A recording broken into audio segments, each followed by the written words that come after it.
Very good morning to all of you. So in the last class of class 11 in business studies, we were studying the chapter 10 of your business studies, that is international business.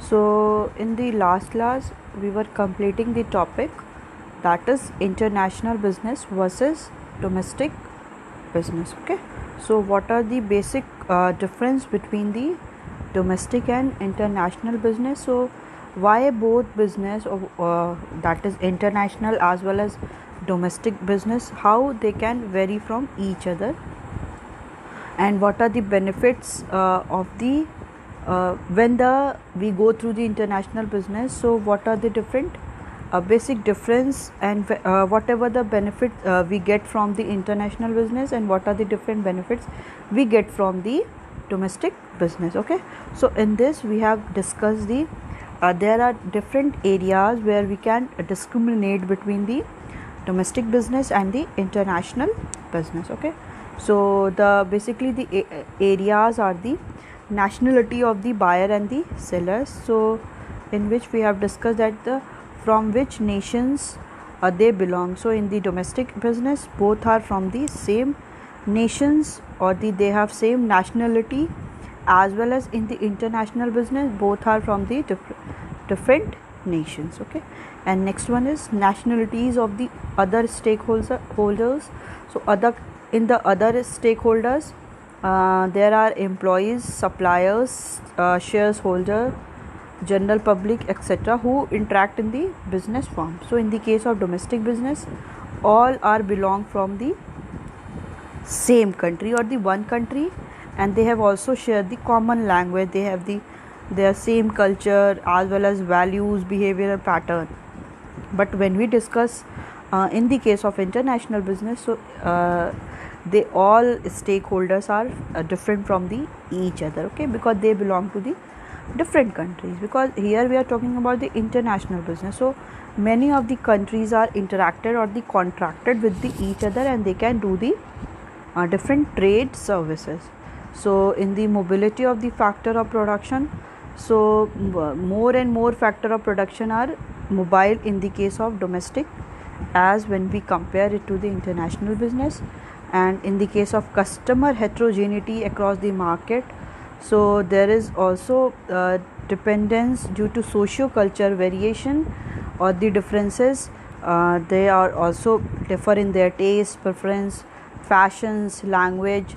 So in India, we can discriminate both these people, because in India all the patterns as well as the taste and preference are differ from the other countries. So such variation it become the complicated to design the product. Okay, ऐसे सारे variations हो जाते हैं, तो ये क्या हो जाता है, बहुत complicated हो जाता है to design the product for the international business. Okay, क्योंकि हमें किसी और कंट्री के टेस्ट एंड प्रेफरेंस के बारे में पूरी नॉलेज रखनी होती है.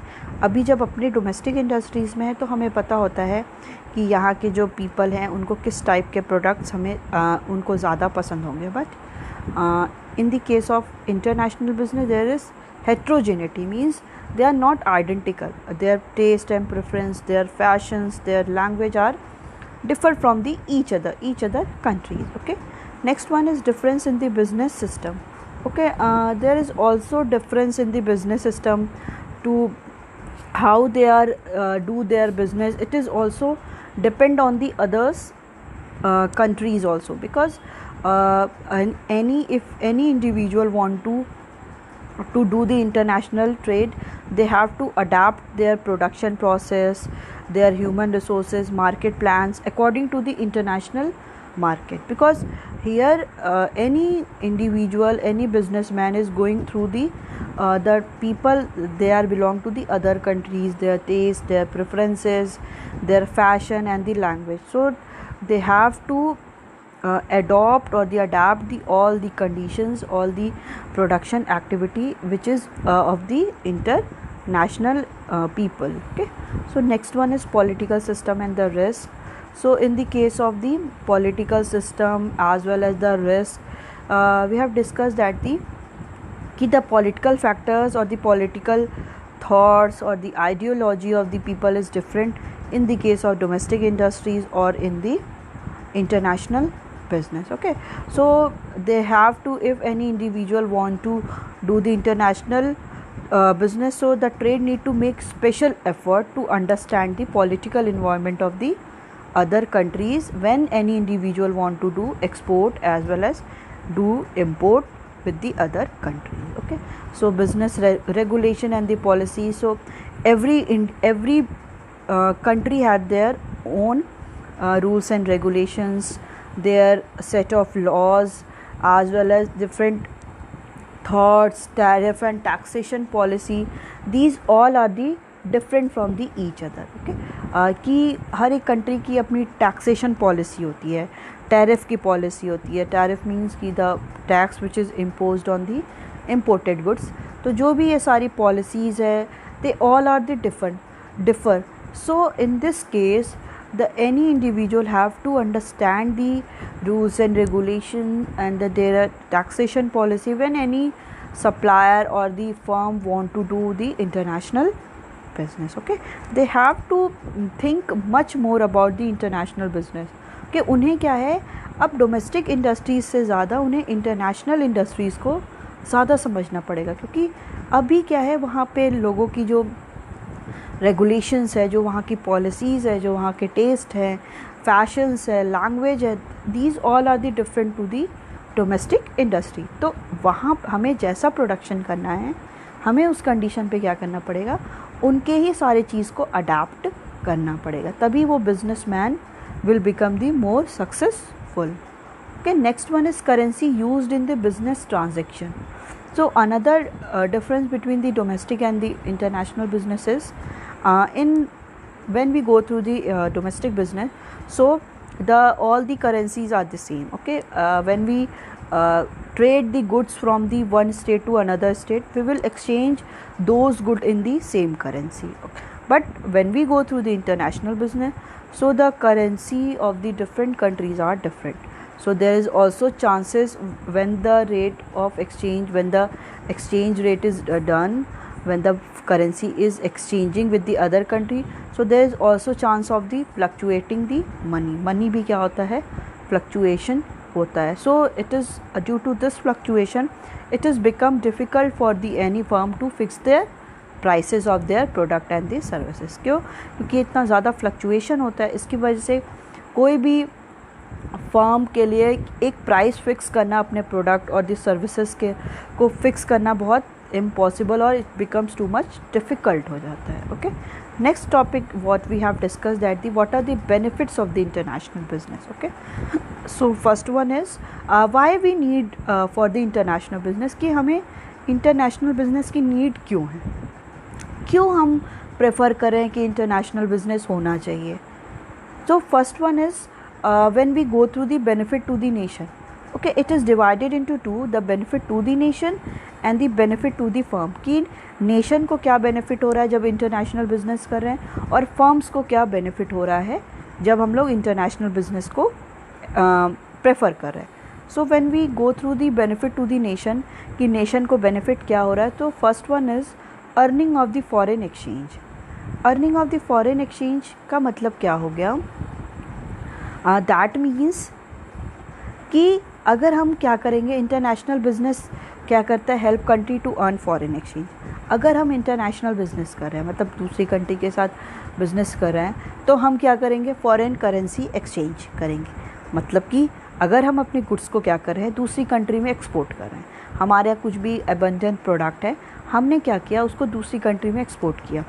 अब हमें पता है कि इंटरनेशनल बिजनेस में जो भी पेमेंट मेड होता है, जो भी हम रिसीव करते हैं, वो किस में होता है, फॉरेन करेंसी में होता है.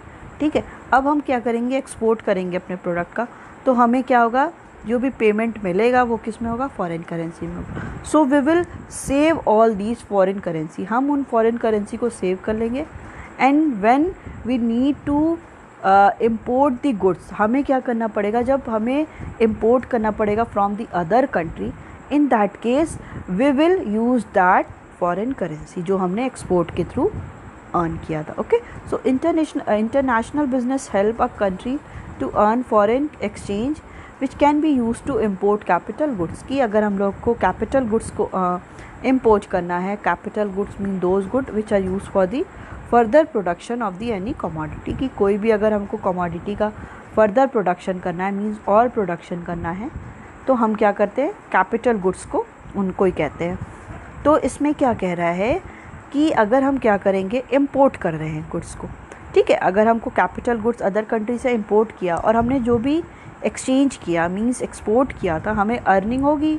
हम कुछ अगर गुड्स को किसी को बाहर सोल्ड आउट करेंगे तो वो फ्री ऑफ कॉस्ट तो होगा नहीं, तो जो भी अर्निंग हमें हुई हम उसको क्या कर लेंगे, उसको यूज़ कर लेंगे for the importing the capital goods, कि हम अगर अदर कंट्री से क्या करते हैं, गुड्स को इम्पोर्ट करते हैं फ्रॉम दी अदर कंट्री, तो हमें क्या करना पड़ेगा, पेमेंट करना पड़ेगा। फिर हम उसी फॉरेन करेंसी को क्या कर सकते हैं, यूज़ कर सकते हैं। जो भी हम टेक्नोलॉजी डिफरेंट कंट्री से लिए, पेट्रोलियम प्रोडक्ट्स को ऑर्डर किए, फर्टिलाइज़र्स को इंपोर्ट किए, जो भी हम इंपोर्ट करेंगे उनका हमें जो भी पेमेंट करना पड़ेगा तो हम उन फॉरेन करेंसी से कर सकते हैं। Okay, next one is more efficient use of resources. इसमें क्या कह रहा है कि हर एक every country has some natural resources, means हर एक कंट्री क्या होती है, एक कुछ ना कुछ नेचुरल रिसोर्सेज से उसमें वो एडवांटेजियस होती, मीन्स उसको उसमें एडवांटेज होता है कि कुछ कंट्री में क्या है, मिनरल रिसोर्सेज होते हैं, कुछ कंट्री में लेबर रिसोर्सेज होते हैं, कुछ कंट्री में क्या है, वो लोग एडवांटेज होते हैं कि टेक्नोलॉजी में बहुत ज़्यादा कैपेबल हैं, किसी के पास वाटर रिसोर्सेज है, किसी के पास लेबर रिसोर्सेज, ह्यूमन रिसोर्सेज है। तो हर एक कंट्री क्या है, किसी ना किसी चीज़ में स्पेशलाइज्ड होती है। Okay, so every country every country tries to use their these resources in the best possible manner। हर एक कंट्री क्या करती है, उन गुड्स को ट्राई करती है यूज़ करने के लिए रिसोर्सेज को in the best possible manner, and gradually they become more efficient and specialised in using these resources other than the country. फिर धीरे धीरे क्या होता है कि हर एक कंट्री उन रिसोर्सेज को यूज़ करने में बहुत ज़्यादा efficient as well as specialised हो जाती है। ओके, फॉर एग्जांपल जापान में produce electronic goods more efficiently than the India, कि जो जापान है वो क्या कर रहा है कि जो भी इलेक्ट्रॉनिक गुड्स है वो मोर एफिशिएंटली उसका वो प्रोडक्शन कर सकता है। और इंडिया क्या है, इंडिया में एग्रीकल्चरल प्रोडक्ट्स क्या है, जापान के कंपैरेटिवली ज़्यादा यहाँ पे प्रोडक्शन होता है। तो यहाँ पे इन्होंने क्या किया, एक दूसरे के साथ इंपोर्ट और एक्सपोर्ट कर दिया। इंडिया ने क्या किया, जो भी एग्रीकल्चर प्रोडक्ट्स थे उसको एक्सपोर्ट कर दिया। ठीक है, किसको एक्सपोर्ट कर दिया, जापान को। अब जापान के पास जापान को किसकी नीड थी, एग्रीकल्चर प्रोडक्ट की नीड थी, तो उन्होंने उसको क्या कर लिया, परचेस कर लिया। अब जापान क्या करेगा, जापान ने को उसके यहाँ इलेक्ट्रॉनिक गुड्स प्रोड्यूस होता है और इंडिया क्या नहीं हो रहा है, तो इंडिया क्या करेगी, उन गुड्स को इंपोर्ट कर लेगी जापान से। तो यहाँ पे क्या हो गया कि जो कोई भी कंट्री स्पेशलाइज्ड थी किसी भी डिफरेंट वो जो प्रोडक्ट्स में, डिफरेंट रिसोर्सेज में, they can exchange with the help of the international business. अगर इंटरनेशनल बिजनेस नहीं होता तो यहाँ पे कोई भी एक्सचेंज नहीं कर पाते, बट इंटरनेशनल बिजनेस की होने की वजह से they can exchange the product easily. ठीक है, तो सो विथ एक्सटर्नल ट्रेड से resources can be used efficiently. जो भी रिसोर्सेज हैं उन्हें एफिशिएंटली यूज़ किया जा रहा है, and all the countries get benefit of the specialization. हर एक कंट्री क्या है, उस स्पेशलाइजेशन का बेनिफिट को अर्न कर रही है। Okay, next one is improving growth prospects and the employment potential. ठीक है, इसमें क्या हो रहा है कि जो भी एक्सटर्नल ट्रेड होता है वो क्या बूस्ट करता है। अगर हम किसी और कंट्री के साथ ट्रेड कर रहे हैं, सिंपली अगर हम ट्रेड कर रहे हैं, एक्सटर्नल ट्रेड कर रहे हैं इंटरनेशनल, तो इससे क्या हो रहा है, इकोनॉमिक ग्रोथ हो रहा है। कैसे हम कह सकते हैं कि इकोनॉमिक ग्रोथ हो रहा है, आप ये सोचो कि अगर हम कोई गुड्स से, कोई कंट्री से हम गुड्स मंगा रहे हैं, तो हम ये कैसे कह सकते हैं कि, या अगर हम इंपोर्ट करें और एज वेल एज हम एक्सपोर्ट करें, तो हम ये कैसे कह सकते हैं कि कंट्री का ग्रोथ होगा और एम्प्लॉयमेंट जनरेट होगी। बताइए, कोई है ऐसा ऑप्शन या कोई है ऐसा एग्जाम्पल। देखिए, इसमें क्या होता है कि कंपनी जो भी, अगर ग्रोथ कैसे होगा एक्सटर्नल ट्रेड से, अगर जैसे हमारे यहाँ क्या है, हम कोई भी प्रोडक्ट में स्पेशलाइज्ड है, मतलब हमारे यहाँ अगर एग्रीकल्चर प्रोडक्ट्स प्रोड्यूस होते हैं, कोई भी ऐसे प्रोडक्ट प्रोड्यूस हो रहे हैं जो हम अदर कंट्री में एक्सपोर्ट कर रहे हैं, ठीक। उस कंडीशन में अगर हमें पता चला कि हमारे यहाँ जो गुड्स प्रोड्यूस हो रहा है, गुड ए या गुड बी हमारे यहाँ प्रोड्यूस हो रहा है, दोनों प्रोड्यूस हो रहा है। अब क्या है कि अदर जितनी भी कंट्रीज़ हैं, 4 to 5 अदर कंट्री हैं जो फॉरेन कंट्रीज़, वो लोग क्या हैं, इन ए और बी प्रोडक्ट में स्पेशलाइज नहीं है, तो वो क्या करेंगी, वो इन दोनों प्रोडक्ट को इंपोर्ट करेंगी। इंपोर्ट कहाँ से करेंगी? इंडिया से करेंगी, क्योंकि इंडिया क्या है, इंडिया ए और बी प्रोडक्ट में स्पेशलाइज्ड है। अब इंडिया क्या करेगा, इंडिया को ए और बी दोनों प्रोडक्ट को क्या करना है, एक्सपोर्ट करना है इन दी 5 कंट्रीज़, 5 फॉरेन कंट्रीज़ में इसको क्या करना है, एक्सपोर्ट करना है। अब इंडिया क्या करेगी, अब इंडिया को इसके ऊपर बहुत प्रेशर आ गया कि अब इसको प्रोड्यूस करना है, 5 कंट्रीज़ के लिए उसको एक्सपोर्ट करना है, तो बहुत ज़्यादा यूनिट हो गई, इसको बहुत ज़्यादा प्रोड्यूस करना है। इस कंडीशन पे क्या करेगी इंडिया, डिफरेंट प्रोडक्शन एक्टिविटी करना है, प्रोड्यूस करना है, तो वो क्या करेगी, जो भी लेबर्स हैं उनको हायर करेगी कि नहीं करेगी? कौन प्रोड्यूस करेगा? वर्कर्स है, वही तो प्रोड्यूस करेंगे ना उनको, तो वर्कर्स को वो क्या करेगी, हायर करेगी, काम देगी। इससे क्या हो गया, फर्स्ट ऑफ ऑल क्या हुआ, पहला कंडीशन, अगर वो उनको काम दे रही है तो क्या मिला, जितने भी लेबर्स हैं जो अनएम्प्लॉयड थे, जिनके पास कोई काम नहीं था, नाउ दे आर एम्प्लॉयड, वो सबसे पहले क्या हो गए, एम्प्लॉयड हो गए। एम्प्लॉयड होने के बाद ही उनको क्या हो गया कि अब जैसे ही वो एम्प्लॉयड हुए, उनको क्या हुआ, उनके पास इनकम आई, पैसा मिलेगा उनको, वेजेस मिलेगा उनको, सैलरीज़ मिलेगा। जैसी वेजेस और सैलरीज़ मिली, अब उनकी डिमांड क्या हो गई, कोई भी प्रोडक्ट, पहले उनके पास खाने को भी नहीं था, अब क्या है, इनके पास अगर पैसा आएगा तो वो क्या डिमांड करेंगे कि उनकी जो फैमिली है उनका क्या हो जाए, 2 टाइम का उनको फूड मिल जाए। फिर वो धीरे धीरे क्या सोचेगा कि प्रॉपर उसको घर मिल जाए, फिर वो क्या सोचेगा कि उसको क्लोथ्स मिल जाएं, शेल्टर मिल जाए। तो ये सारी क्या है, उस एम्प्लॉयमेंट जनरेट होने की वजह से इनकम हुई, इनकम जनरेट हो रही है, तो क्या हो रहा है कि सिंपली इनकम जनरेट हो रही है, मतलब हमारी जो कंट्री की इनकम है उसको बोलते हैं नेशनल इनकम, वो क्या हो रही है, वो इंक्रीज़ हो रही है।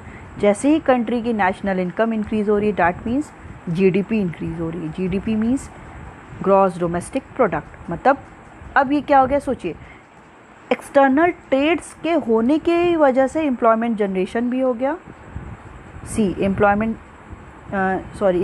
जनरेशन भी हो गया, एज वेल एज कंट्री का ग्रोथ भी हो गया, only because of the external trade. So ये नेशन के लिए क्या है, एक्सटर्नल ट्रेड बहुत बेनिफिशियल भी होता है। Next one is increasing the standard of living. अब जैसे ही लोगों के पास जैसे इंटरनेशनल ट्रेड अगर नहीं था तो लोग क्या कर रहे थे, कोई भी फॉरेन की गुड्स को परचेज़ नहीं कर पा रहे थे। अगर हमारे यहाँ एग्जांपल देख लो कि अगर हमारे यहाँ कंट्री में कोई भी फॉरेन गुड्स नहीं आ रहे हैं, ठीक है, अब ये क्या होगा कि हम लोग we are not able to purchase the those commodity of the other country, हम उन गुड्स को परचेज़ ही नहीं कर सकते क्योंकि हमारी कंट्री में वो इम्पोर्ट ही नहीं हो रहे हैं। अब क्या होगा कि इसके साथ ही क्या होगा कि हम लोग उन कमोडिटी को परचेज़ नहीं कर पाएंगे, तो the people living in the developing and under developed country can use this product and increase their standard of living. अब अगर इंटरनेशनल बिजनेस होगा तो क्या है, जो भी डेवलपिंग कंट्री के और अंडर डेवलप कंट्री के लोग हैं वो क्या कर सकते हैं, उन गुड्स को परचेज़ कर सकते हैं, as well as they can increase the standard of living. एक ये इसका पर्सपेक्टिव हो गया। एक दूसरा पर्सपेक्टिव ये हो गया इसका कि जैसे ही हमारी एम्प्लॉयमेंट जनरेशन हुई only because of external trade, जैसे ही एम्प्लॉयमेंट जनरेशन हुई, लोगों की इनकम हुई, इनकम होने के साथ ही साथ लोगों की स्टैंडर्ड ऑफ लिविंग भी तो इंक्रीज़ हो जाएगी। बिकॉज अभी तक क्या था कि number of people are not employed, वो एम्प्लॉयड ही नहीं थे, तो वो डिफरेंट प्रोडक्ट को परचेज़ नहीं कर सकते थे। अब क्या है कि उनकी इनकम इंक्रीज़ हो गई, इनकम इंक्रीज़ होने से उनका स्टैंडर्ड ऑफ लिविंग भी क्या हो जाएगा, वो इंक्रीज़ हो जाएगा। ठीक, सो सिंपल। तो उसी की वजह से क्या है कि स्टैंडर्ड ऑफ लिविंग भी इंक्रीज़ होता है only because of the international trade.